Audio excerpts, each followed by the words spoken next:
They say the path to happiness is paved with sacrifices, but when my mother demanded I repay every cent she spent raising me, I found myself facing a test of resilience and self-worth. What began as a painful departure became a journey of self-discovery and unexpected reconciliation. But before we start, smash the like button and make sure to subscribe if you haven't and hit that notification bell so that you won't miss any new stories. Hi everyone, I'm Chloe, and I have a bit of a dramatic backstory. It all began with my mother, Eleanor. From the moment I could toddle around, she had these grand visions of me becoming a prima ballerina.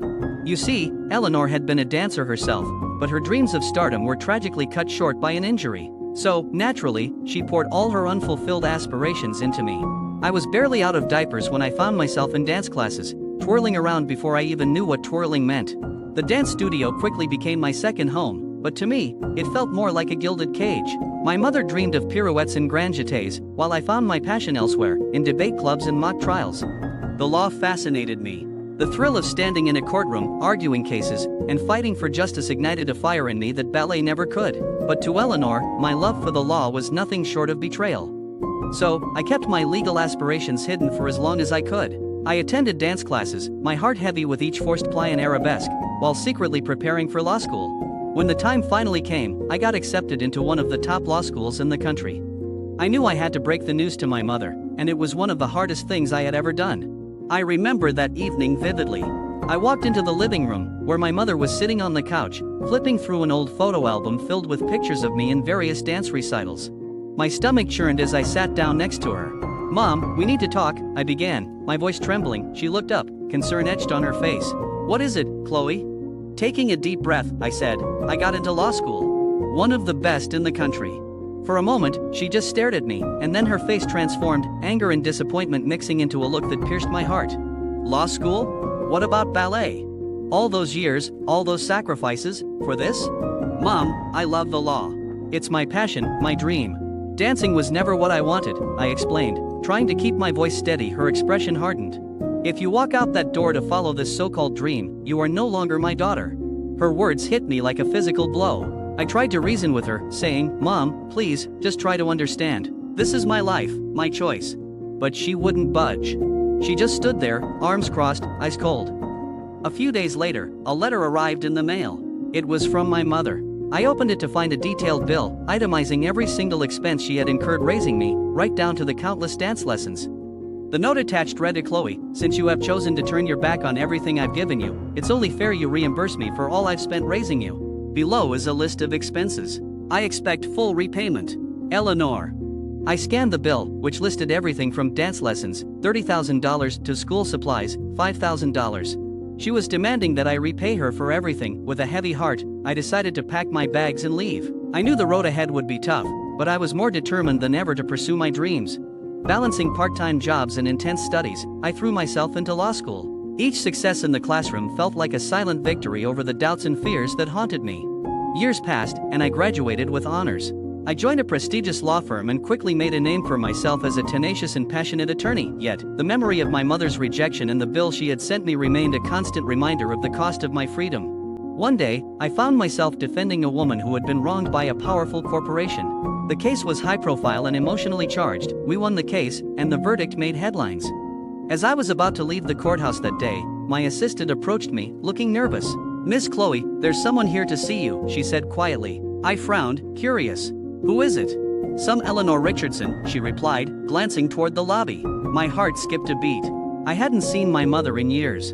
When I walked into the lobby, there she was, looking older and more frail, but her eyes still held that familiar determination. "Mom," I said, trying to keep my voice steady.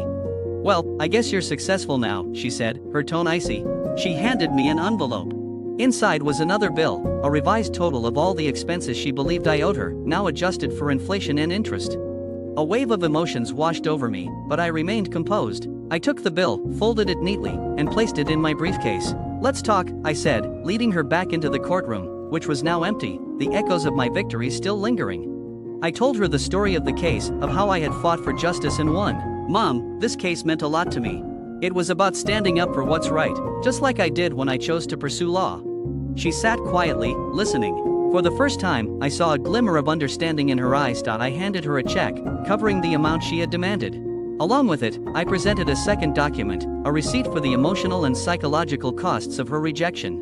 It itemized the sleepless nights, the tears shed, and the battles fought alone. The total was, of course, priceless. Consider this a lesson, I said, my voice steady. A reminder that love and support cannot be measured in dollars and cents. You gave me life, but I gave it meaning. I repaid your bill, but I hope you understand the true cost of what you demanded.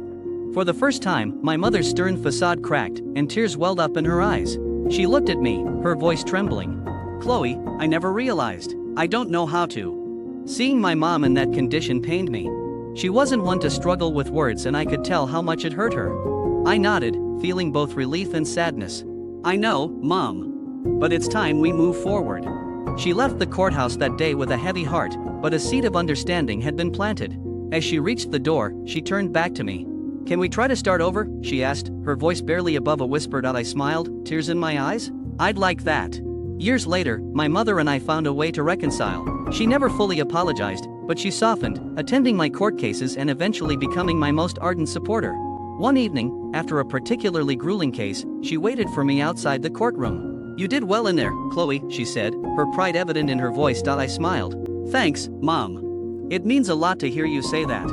She nodded, looking thoughtful. You know, the bill I sent you, it's become quite the family legend. We both laughed, the tension of years melting away. Yeah, it's a story for the ages, I replied. She took my hand, squeezing it gently. I may not have understood back then, but I'm proud of the woman you've become. Your dreams were worth every struggle. I felt a lump in my throat. Thanks, Mom. I hope you know the true value lies not in the money spent but in the dreams fulfilled and the bonds rebuilt through forgiveness and understanding. She smiled, tears glistening in her eyes. I'm learning that, Chloe. I really am. Sometimes following your heart can lead to unexpected detours, but in my case, it ultimately brought personal and familial growth. All's well that ends well, indeed.